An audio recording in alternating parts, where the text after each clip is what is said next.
Shalom. First and foremost, want to give all praises, honor, and glory to Yahweh Bahashem Yahweh Shai Bahashem Hakodash. Double honors to the elder apostles of Great Millstone and salutations to the elect. This is Brother Lawyer from Great Millstone, Miami, and the topic I want to go into in this lesson, man, is you know, how necessary divine intervention is going to be in the times to come, man. All right, we're coming into a time of great insurrection, man, a time of great chaos, okay, calamity that's going to overtake the whole world, okay. Matter of fact, I'm sorry, not Revelation. Second Ezra chapter 15. I'll start here. Lord willing, this video is edifying. It says, in verse 14, it says, "Woe to the world and them that dwell therein, for the sword and their destruction draweth nigh, and one people shall stand up to fight up against another, and swords in their hands, for there shall be sedition amongst men, and invading one another. They shall not regard their kings nor princes, and the course of their action shall stand in their power." Okay, so you're gonna have all hell breaking loose, man. All right, civil unrest and civil conflicts, civil war. You know, city against city, neighbor against neighbor. Okay, a complete sense of lawlessness. Okay, in society. Okay, all right. It says a man shall desire to go into a city and shall not be able. So that's how bad it's gonna get. You know, of course, we know martial law is gonna come. They're gonna lock down certain cities. All right, but it's gonna be certain cities that are just so dilapidated and in such a deplorable state that it becomes really uninhabitable. All right, when the lights go off and they don't come back on, when there's no running water, when there's no public transportation, public services, there's no local government or law enforcement, there's no food coming in or out of the city, there's no health care, okay, and it's just death, just you know, running rampant. You know, it's gonna be unsurvivable, man. It's untraversable. Okay, it says, "For because of their pride, the city shall be troubled, the houses shall be destroyed, and men shall be afraid. A man shall have no pity upon his neighbor, but shall destroy their houses with the sword and spoil their goods because of the lack of bread and for great tribulation." Okay, so it's gonna get so bad out here for lack of bread, for lack of resources, that people are going to be breaking into each other's houses with violence, meant to steal the very little that anyone has. Okay, under the threat of death and bloodshed. Okay, all right, that's the state that this world is getting ready to fall into, man. Especially here in Babylon the Great, man. It's gonna get ugly, man. And with that, being understood, man, we gotta know, man, that we need the saving grace of Yahweh Bashem Yahushua to get the hell up out of here. That's the only way it is, man. Okay. All right, we're not on. We can't. It's not on no tough guy macho shit. You know, there's not enough muscles you can grow. It's not enough martial arts you can learn. Okay, not enough bullets you can store. Not enough food you can get. Okay, and stock up. Okay, a garden you can grow, which is fine if you have any of those things. That's fine. But at the end of the day, man, we need the saving grace and mercy of Yahweh Shema Shah to get us out of here, man.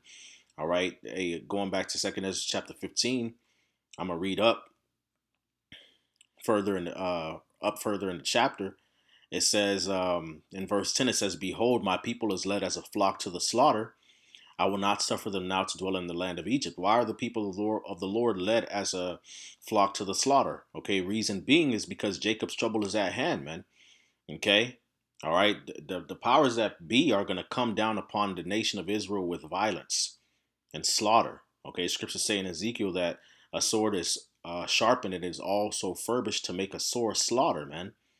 Okay, a lot of our people, you Negroes, Latinos, and Native Americans, you are the descendants of the biblical Israelites. Many of you will die, man.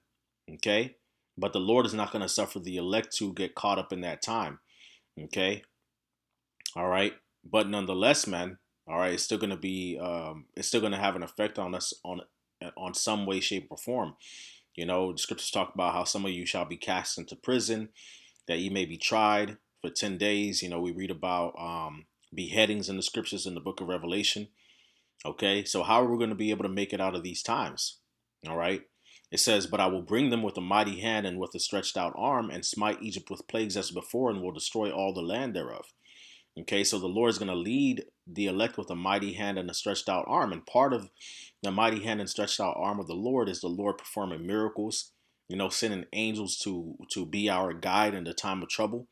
Okay, as it was in ancient Egypt, it's going to be the same thing in modern Egypt. The Lord, through his prophets, Moses and Aaron at the time, was performing miracles upon Egypt, man, different wonders. Okay, all right, he had an angel lead us in the wilderness. Okay, death angels, the Lord sent a death angel to slay the firstborn of the Egyptians from Pharaoh's house all the way down to the prisons. Okay, so that's what we need. We need divine intervention. That's the only way we're going to be able to make it out of here. Okay, all right. That and we gotta know that. We gotta trust in that. We gotta push that vibration out as much as possible, man. Okay, to trust in Yahweh Shem Shai, pray to the Lord. Okay, and wait for His saving grace. All right, this is Daniel chapter 12, verse 1. It says, "And at that time shall Michael stand up, the great prince which standeth for the children of thy people, and there shall be a time of trouble, such as never was since there was a nation, even to that same time. And at that time thy people shall be delivered, everyone that is shall be found written in the book." Okay, so the time of trouble is going to come, and it's going to be unlike any other time the world has seen in all recorded history. Okay, in all of human history, as they say. All right, the times that's coming is going to be worse than all of that combined. Okay, and it's really going to culminate in the destruction of Babylon, man. But leading up into that point, it's going to be seditions, famines, cannibalism. Okay, people being taken off into detention centers, civil wars, localized wars, pestilences, all chaos. All right, and the Lord's going to have to send the angels, okay, to defend, okay, and to deliver in that time, man. All right, to deliver and to defend the elect. All right, which is why we also have scriptures like this in Psalm chapter 91, because hey, as I've been saying, and as brothers have always said, that's the only way out is the mercy of how about Shem Shai, man, because you never know the situations that we might end up in. Okay, and you got to understand there's a lot of members of the elect that are out there that are probably sickly, elderly, disabled, as it was in Yahweh's time. There was many that followed him that were, maimed and blind, and then you have women and children and elderly as well. Okay, that may not, that aren't teachers. And then you got other men that aren't teachers, aren't on the forefront of the ministry. All right, how are they going to be able to make it out? The mercy of Yahweh Bashem Yahushai, man. Okay, you got women out there that are part of the elect that don't have husbands. They're widows. Their husband might have died. You know, and it's just her and some little ones, as it was in the Book of Kings. Okay, with that widow that I believe it was either Elijah or Elisha, through a miracle, um, performed a miracle for them so that they could eat and be sustained during the famine, man. Okay, all right. So that's going back to the point, man. We need divine intervention to make it out of the times that we're coming in, man. Okay, and we got to push that vibration out there.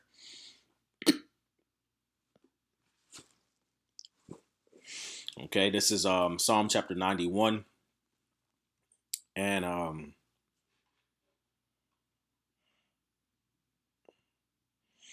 verse 7. It says, 1,000 shall fall at thy side, and 10,000 at thy right hand, but it shall not come nigh thee. Only with thine eyes shalt thou behold and see the reward of the wicked. Because thou hast made the Lord, which is my refuge, even the Most High, thy habitation, there shall no evil befall thee, neither shall any plague come nigh thy dwelling. Okay, so in the times to come, the Lord's going to be the refuge for those that believe in him. Okay, so that the plagues don't come nigh unto them. All right, granted, there will be martyrs and such things like that. Okay, but for the most part, the elect are going to be protected. Okay, it's going to be divine intervention, man. We getting ready to see some things, man. Real talk. Okay, it says, "For he shall give his angels charge over thee to keep thee in all thy ways. They shall bear thee up in their hands, lest thou dash thy foot against a stone." Okay, so the angels are actually going to be making guest appearances, man. There's going to be chariots, what the world calls UFOs, flying saucer like vehicles. That's going to, it's not going to be so distant away to where you just see it, a flickering light. like a burning star in the distance. Now they're gonna come, building level, and start doing work, man, and start, defending brothers and sisters, man. Potentially helping transport a brother or a family of believers from one location to the next.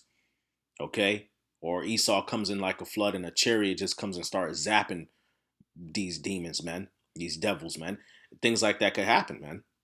Okay, or an angel show up and bring food or guide a family of believers out of a dire situation, like it was with Lot and his family. Okay, things like that are getting ready to happen, and we got to believe it. Okay, we got to push that vibration out there. Okay, it's going to take divine intervention to get out of here, man. So we got to keep our faith in Yahweh Shema Shai, man. Trust in the Lord. Okay, all right. This is Isaiah 59:19. I'll close out with this. Wait. Oh my goodness. Hold on.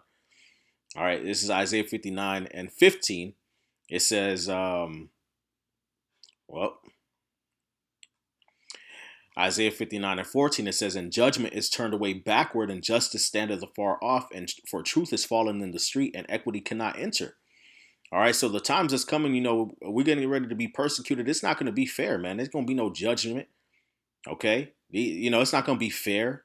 They're just going to bring false accusations, you know, and try to mistreat us and misrepresent our message. You know, it's not going to be equitable. It's not going to be fair.